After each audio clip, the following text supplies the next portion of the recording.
This is Wrestling with Wrestling's Past and Present. I'm Tim Kurt. And I'm Roland Hewlett. And today on episode 36, we are talking about WCW Road Wild 1998. What a different landscape it was looking back at ECW last week to go to WCW this week. Yep. And I don't know if I'm a big fan of the Sturgis pay-per-views or not. It's cool. It's a cool visual. But I don't know if I'm really the biggest fan of that, having it outside at the biker rally and stuff like that.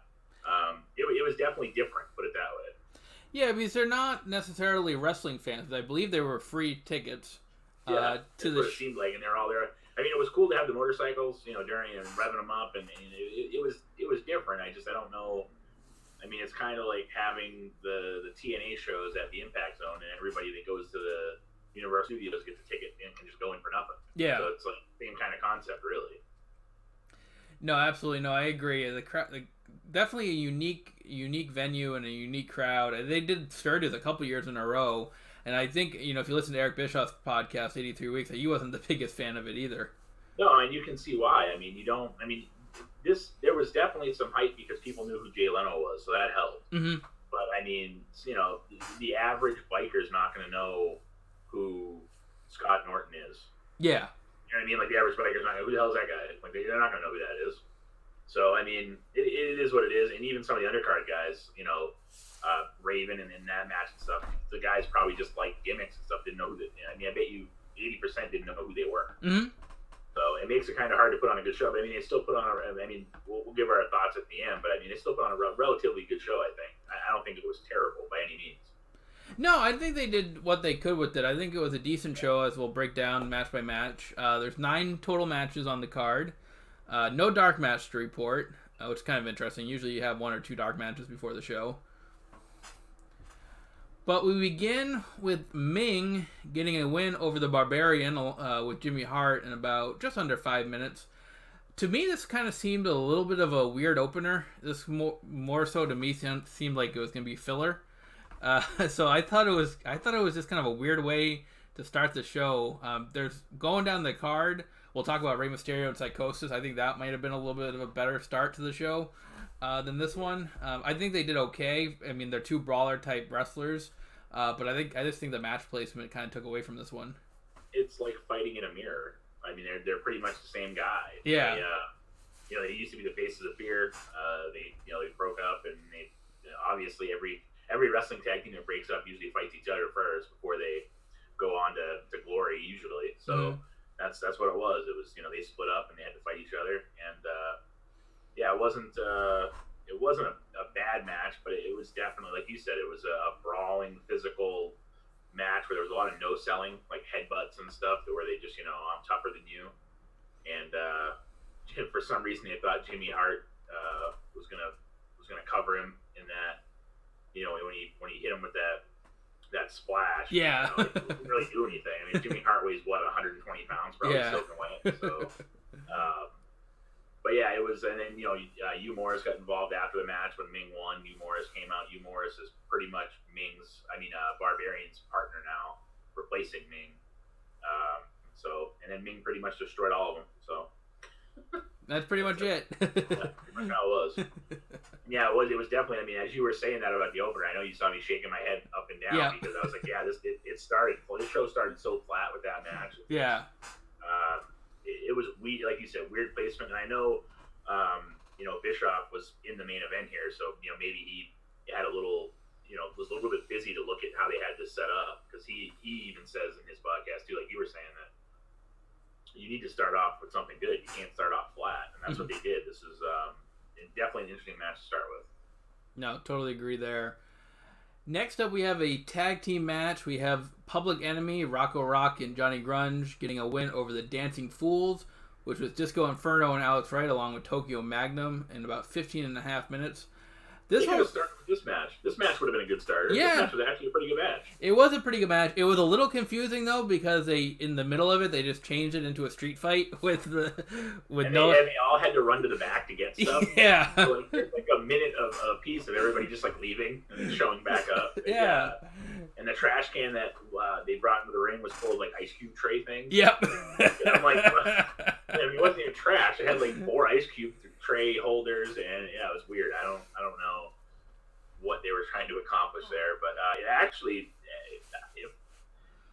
I think it had one of the most insane spots in the whole pay-per-view. Maybe that year when Rocco Rock, they did a triple decker there on Disco Inferno. Mm-hmm. He was stacked on 3 tables, and then he climbed the scaffolding, and that was a pretty insane bump, especially for like '98. I mean, there wasn't stuff like that happening then. No, I agree. That was a unique finish to this match, to say the least. I thought that was really interesting what they did there with the 3 tables. But yeah, overall, this was a pretty entertaining match. We've covered the Public Enemy a couple times on our shows, and they're not technical wrestling matches. You're not going to get that with these guys, but they're entertaining. They keep your interest. They're not boring. Yeah. So yeah, I mean, I've liked their matches, the ones that we've gotten to watch so far. Yeah, I don't know why. Like I said, they should have started with this one. Yeah. The only, like you said, the only thing they could have done to clean it up would have been to have declared it a street fight right off the bat. Yeah. Probably would have been better. Say, hey, this match is a street fight, and go from there. But yeah, it was definitely good. You had a couple of spots where Tokyo Magnum kept screwing up, and then Alex Wright left, and then Tokyo Magnum left, and then he came back after the triple table spot to then try to save Disco, but then he jumped on Disco. So didn't help much, put it that way. No, he did not. I think Glenn Gilberti, the Disco Inferno, is probably one of the more underrated guys in wrestling. Very talented. Again, to quote JR, he's a hell of a hand. And I think him selling things makes he has the great ability to sell things and make it believable. Not that he had to sell the triple table spot, because that probably hurt like hell. There was no padding under it. It was just table, floor. Yep. With Rocco Rock landing on it. So yeah, and Rocco Rock's a big guy. yeah, probably didn't feel good. No. And both, like you said, both Public Enemy guys, you know what you're getting with them. They're both passed away. They're both gone. And actually, Johnny Grunge died at 39 due to sleep apnea complications. Oh, wow. So he was only 39 when he died. Yeah. So I had to go back and look. So I thought they both had passed, and when I was watching the show, I went back and looked, and that was an interesting thing. It wasn't drug related. It wasn't, sleep apnea. Mm-hmm. He just had trouble and died in his sleep, I guess. Wow. Crazy. Next up, we have a triple threat Ravens rules match that went about 12.5 minutes. You have Saturn getting a win over Raven and Canyon here. This match did absolutely nothing for me. This one, I was like almost falling asleep to this one. I have just did not keep my interest whatsoever. I don't really have a reason for it. It just, I don't know. I found it really boring and just not really interesting at all. Well, I think you might have 3 of the most bland talents ever. Yeah. I mean, Raven was good at that bland, like, I don't care gimmick. And Orange Cassidy almost kind of plays that gimmick to an extent, the same kind of way where he just kind of does. I mean, it's different, but it's a similar kind of dynamic where, like, he just, they have that laid back, I don't care at it. That's how Raven was. Mm-hmm. But yeah, I mean, Canyon, they tried to sell Canyon for years. He has no charisma. The guy is every incarnation of him. It's just he tried so hard to like get over with the fans. The fans are like, dude, you suck. You're not even. There's nothing.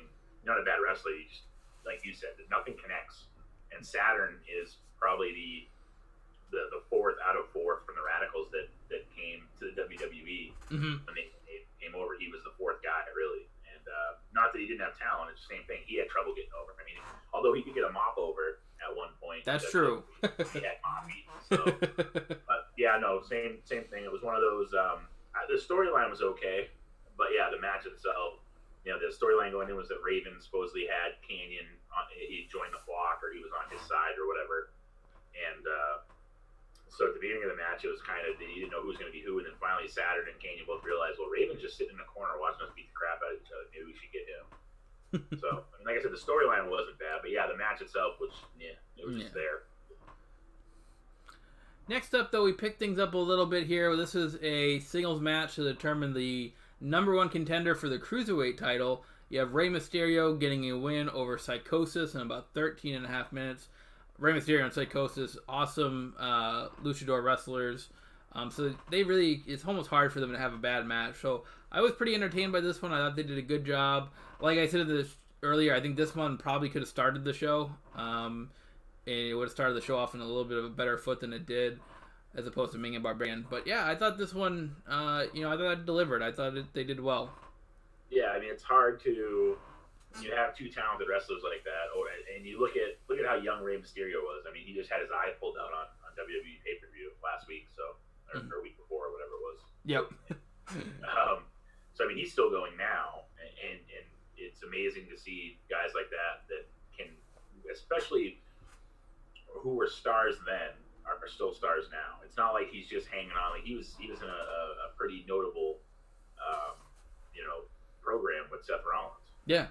So I mean, it's a testament to those guys, and yeah, I think that having Rey Mysterio at that time, they were talking about how Rey Mysterio was, had more guts than he did brains. He challenged Kevin Nash previously, and some of that had to do with Nash throwing like a lawn dart off the TV truck on the NWO when they invaded and all that stuff. Mm-hmm. But those two guys can. I would watch them wrestle anytime. Yeah. Any of their matches. I've yet to see a bad match.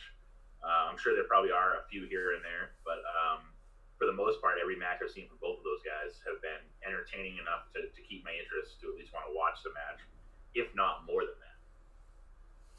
Yeah, no, absolutely. Next up was a singles match for the World Television Championship. You have Stevie Ray getting a win over Chavo Guerrero Jr. 2.5 minutes, not really a whole lot of match here. A lot of gaga in this one. Chavo Guerrero comes out with this like horse on a stick. Pepe. And he's saying that he's the rightful television champion, and he has this letter that he personally typed up and had notarized saying that he's the world TV champ. And then Stevie Ray comes out and pretty much just runs him over. So not, like I said, a lot of gaga with this one, not really much of a match to dissect. Well, in the storyline there, if I remember correctly, and if it was talked about the way it was talked about, he found the notary thing in Stevie Ray's bag. And at the time, I believe Booker T was actually the champion, but he was out. Mm-hmm. So Stevie Ray showed up with the belt saying that he's the champion, that Booker T let him be the champion. So I think there's some intertwining of that in there too, from what I gather. Yeah. So at least that made sense. But yeah, I mean, Chavo, at the end of that, Eddie Guerrero came out to save Chavo, even though they hated each other supposedly. And that was the most notable part of the match. I mean, if Stevie Ray's a brick shit house, Chavo's not gonna beat him. Yeah. I don't care if he's a fake horse or not. It's not gonna happen. That was the precursor to Moppy was Pepe. Yep. So, and they even announced it too. They're like, come to the ring with his horse Pepe. So yeah, a child's horse on a stick got over. Yep. It's amazing what gets over in wrestling. Especially at a biker rally. At a biker rally, yeah. Next up, you have SteveMongo McMichael getting a...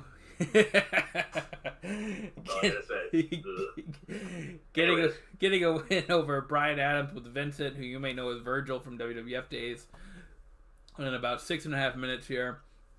Again, this is just filler for me. I mean, Steve McMichael, I think, was only wrestling for a year or 2 years at this point.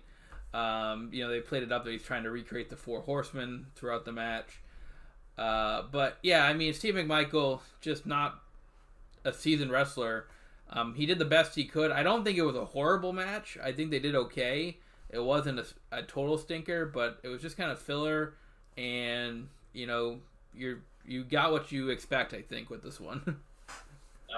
Well, as soon as you said Steve McMichael, I went ugh, because the matches we've seen with him recently, and I mean, there's a WrestleBotch has videos called Mongo Monday where they put out a video every Monday of Steve McMichael's garbage, and some of it's really funny, but it's really bad. Yeah. There's in the Brian Adams match where he one of them was supposed to do a headlock, I don't know who, and ended up falling down, and it's like, what?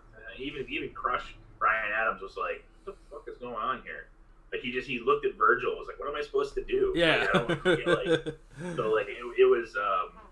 It was comical to watch, and Brian Adams, being in the business for a long time, did his best to carry Mongo, but it's not like Bryan Adams was a great technical wrestler either. He was more of a power wrestler to begin with. So, but and for what it's worth, if you're a Crush Bryan Adams fan, JR and Conrad just covered his career on their podcast recently. So it wasn't a bad episode. I listened to it.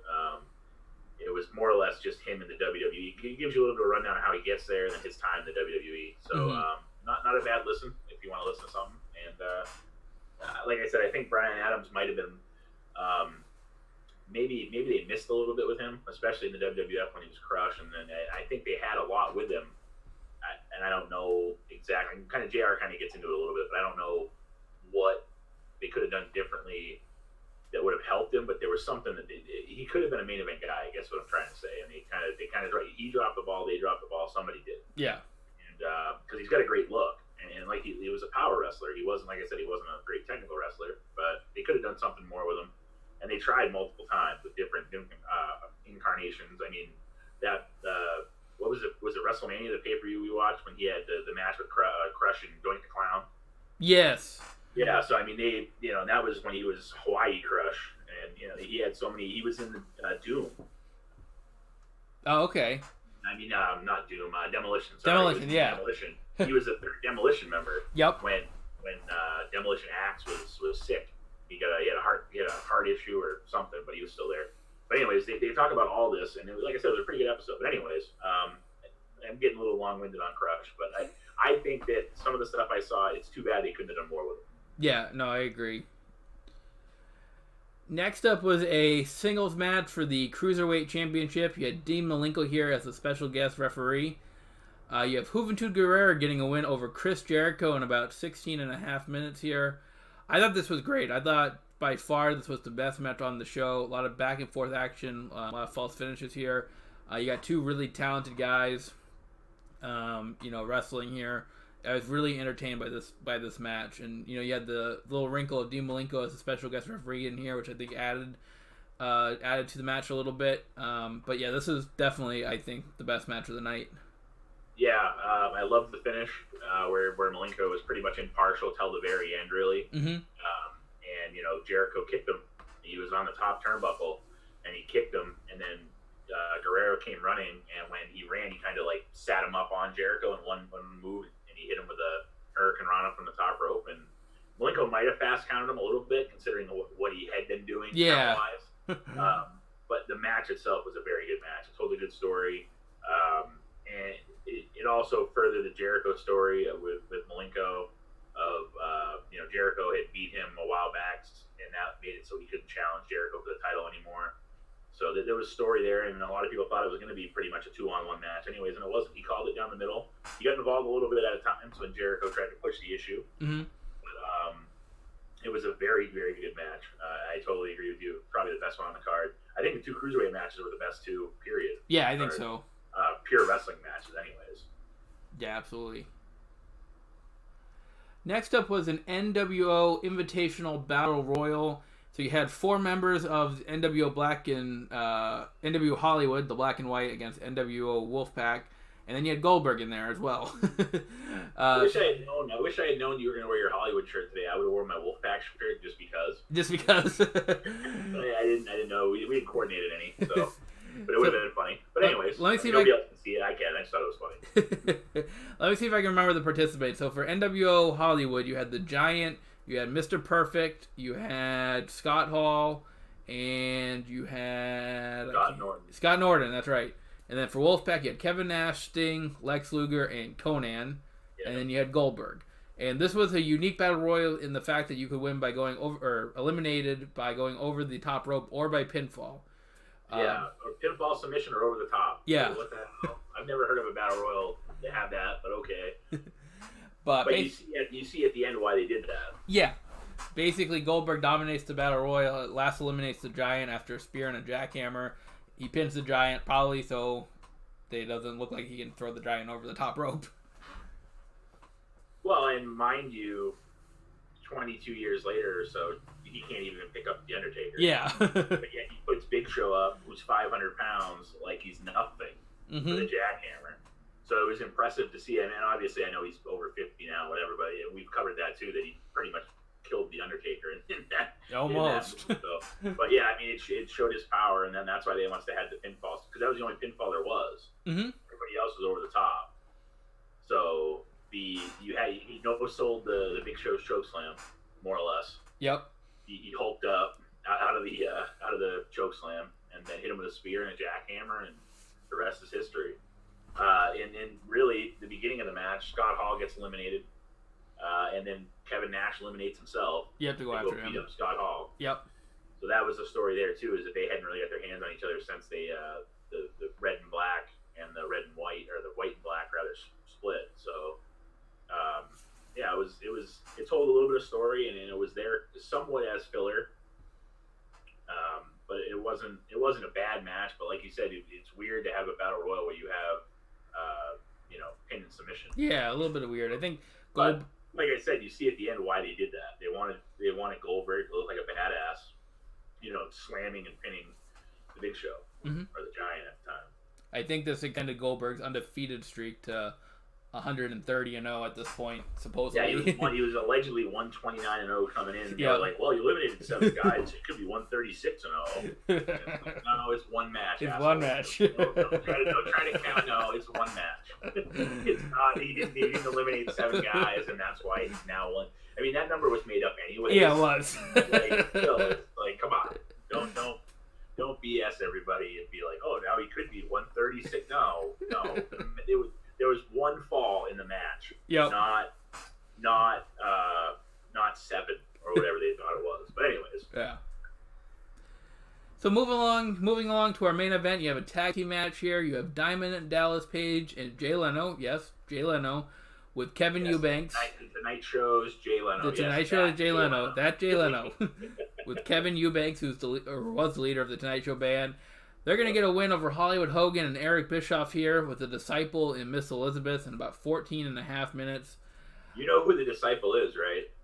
I wanted to say it was Brutus Beefcake, right? You are 100% right. Yeah. He doesn't look anything like Brenda Brudai. No. It's funny to see him as the Disciple. I forgot about that, actually. And when he came out, I was like, oh, no kidding. That's Ed Leslie right there. Yep. But yeah, sorry, I didn't mean to cut you off. I just thought it was funny. I was like, wow. Because with long hair and the way he had his hair and his beard, he was, oh, God, I almost knocked the computer over. Anyway, with his long hair, you couldn't even tell that it was, with the beard and stuff, you couldn't tell that it was him. He looked like a totally different guy. When I was watching it, because I thought the Disciple was Ed Leslie as well, but then I'm looking, I'm like, maybe it's not, because it really doesn't look like anything like him at all. It looks nothing like him. Yeah. And I got so excited about Brutus Beefcake, almost threw the laptop off the table. Yeah, so it's amazing to look back, because when you think of Ed Leslie and Brutus Beefcake, you have this, strutting, cutting, this look, and then you're like, wow, that really was Ed Leslie. Yeah. That's our 2-minute segment on Ed Leslie. That's about all he deserves. Anyways, that's me. He deserves a little more. A little bit more. He's a Hall of Famer, They're running out of guys at this point.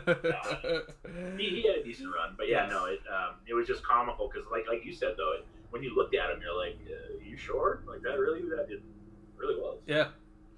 So overall, I thought the match, did what it was supposed to do. I thought it was really entertaining. Not the greatest technical wrestling match in the world, but it's not supposed to be. You got Jay Leno in there.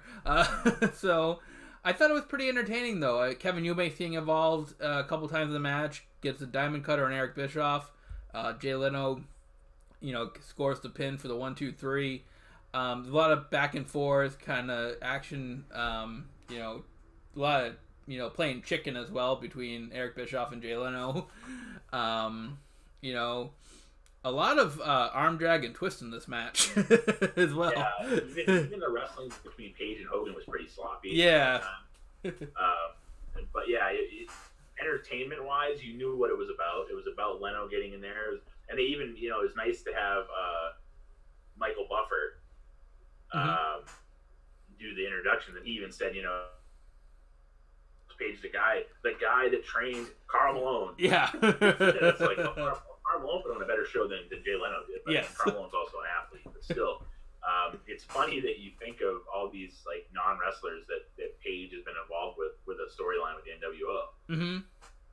it seems to be their go-to guy. I mean, it was for Karl Malone, it was for Jay Leno, and it tells a good story. It gave crossover to WCW. It's a smart move. It puts them on the Tonight Show. They actually took the show hostage at one point. Again, hostage. At one point, and then it made for a good story, and they kept hyping up that Leno had only been training for like 10 days or whatever it was, and he didn't do bad. I mean, he mostly threw punches. He didn't, there wasn't like he didn't pick anybody up and really slam anybody or anything like that. But neat little finish with Eubanks actually hitting the diamond cutter on Eric Bischoff for Leno to get the pin behind the referee's back. The slick back NWO Nick Patrick referee. Yep. Like he had 15 pounds of grease in his hair. Hearing that, I don't know if he was trying to be Scott Hall or what, but yeah, for entertainment purposes, it was good, very good. Yeah. Wrestling, not so much. But yeah, it wasn't supposed to be a good wrestling match. It was supposed to be just entertainment purposes. So that's our breakdown. Road Wild 1998. If I had to recommend one match to go back and watch, for pure wrestling, I'm looking at Juventud and Chris Jericho. If you're looking for more of the entertainment, look at the main event with Jay Leno. I mean, that was a perfect... Yeah, I totally agree. And like you said, the Rey Mysterio match was also an honorable mention. I think that match was good too for wrestling. And really, it's going to sound weird, but the Public Enemy match, the stuff they did in that match at the end, not the whole match, but like I said, the triple table thing and some of the stuff they did was pretty good for what it was for the guys that were in it. I'm not saying go back and watch the match. I'm just saying it was cool to see some spots. Like I said, that he had to have been. I mean, they set him up. The scaffolding was on a platform where the ring was on, and they were on the floor. So that's already like a 3-foot difference. Yeah. See what I mean? So he probably fell 15, 20 feet out of the air in the ground on top of Disco Inferno. So, but yeah, no, I totally agree. The D. Malenko being the referee in that match made a good wrinkle, and Jericho and Hoovy put on a good show. So overall, if I had to give it a rating, I'd probably go with the 6.5. Because there was there were a couple of bad spots in this pay-per-view as well, in the Ming Barbarian match. I agree. I was going to say probably 5.5, 6. I was going to say it's just on the other side of good. I guess. But still, not a total stinker. No. It wasn't. What was a pay-per-view that we rated like a 3? What the hell? There was one we had. Oh, Bash at the Beach 2000. Yeah, it wasn't that. No. It was way better than that. It was. But it was still not as good as some of the ones we've seen recently. But still, for what it wasn't meant to be a great wrestling pay-per-view, like you said. It was entertainment, and it wasn't bad. No, absolutely. So that's our breakdown, Road Wild 1998. Coming up for you guys next week, we're going to go back to the WWF at the time. We're going to cover, it's SummerSlam season, so we're going to cover SummerSlam 1996. Couple of notable matches. You have Undertaker, Mankind in a Boiler Room Brawl, and you have Vader and Shawn Michaels on top for the WWF title. Yeah, this pay-per-view is actually pretty good from what I saw. Like I said, I rewatched it. I couldn't remember much of it. I remember the Boiler Room Brawl a little bit, but yeah, it should be good to go back and talk about it. And like I said, I was pleasantly surprised with this one too. Absolutely. So that's coming up for you next week. Until then, thanks for tuning in. We'll be back next Saturday at 5. Until then, I'm Tim Kurt. I'm Roland Julius. And this is Wrestling with Wrestling Past and Present.